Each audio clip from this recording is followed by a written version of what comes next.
And the car crash and slow burn continues, folks. A franchise that's perhaps been the worst affected by the stunning and the brave. Once again, we're talking about Doctor Who, and we're forced to say, I told you so, aren't we? The level of arrogance of the Beeb and the total disregard for long-time fans of Doctor Who makes reporting on the show's continuing ratings woes something I've actually come to relish, to be quite honest. It feels like justice. The ongoing collapse of viewing figures represents a wholesale rejection of the direction of the show. That, to me, feels like somewhat of a satisfying victory for fans. I started watching Doctor Who way back during the Sylvester McCoy era. I was just a kid. And like many people, I joined in again when the series was rebooted in the early 2000s. But by mid-Peter Capaldi era, which was pretty mid, the rot was setting in and it was clear where things were headed. Well, we've arrived now at the end point of the show, the final curtain for Doctor Who, it appears, at the end of this series. All that can be done now is to catalogue its conclusion, caused by a flat refusal to listen to fan discontent and creatively course correct. Here we go once again. In the latest series of Doctor Who, this is just, it's unreal.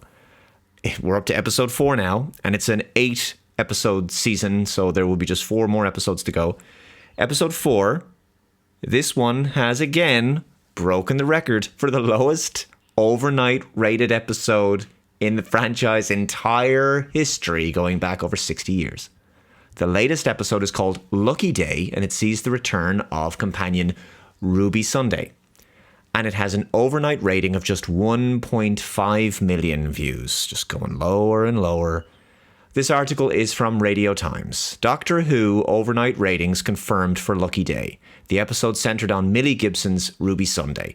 The ratings are in for the Ruby Sunday focused episode of Doctor Who's season 15 Lucky Day, which ended on quite the cliffhanger and certainly kept viewers on their toes.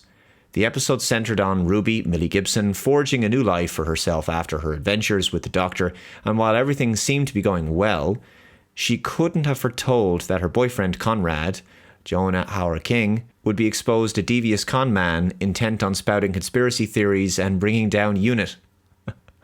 The 4th episode of the latest season of Doctor Who aired last night, Saturday 3rd of May, on BBC One at 7:10 p.m. and has achieved an overnight audience of 1.5 million. Now, the full consolidated ratings should be due, I guess, next week or so.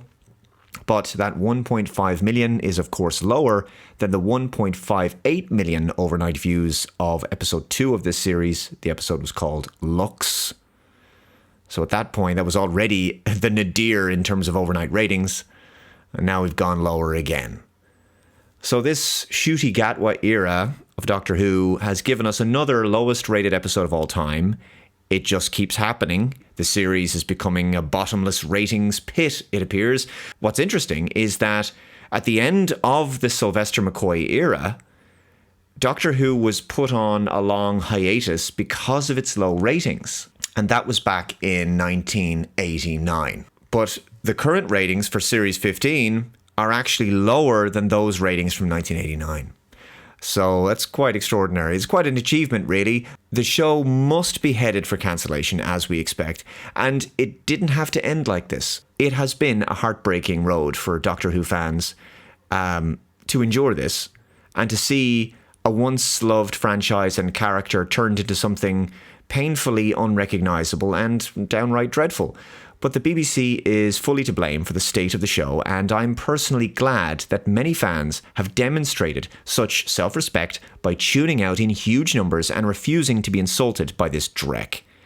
There are just 4 episodes left of this series, and then hopefully Doctor Who can have a long rest, a long regeneration. And it's probably best that he not come back, to be quite honest. We'll always have the classic era. We'll always have the era up to Capaldi, right? We'll always have our DVDs and so forth.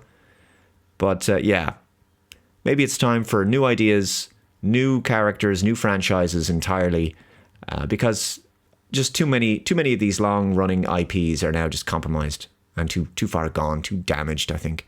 Let me know your thoughts in the comments below. Thank you very much for watching. Take care. I'll see you next time, guys. Bye-bye.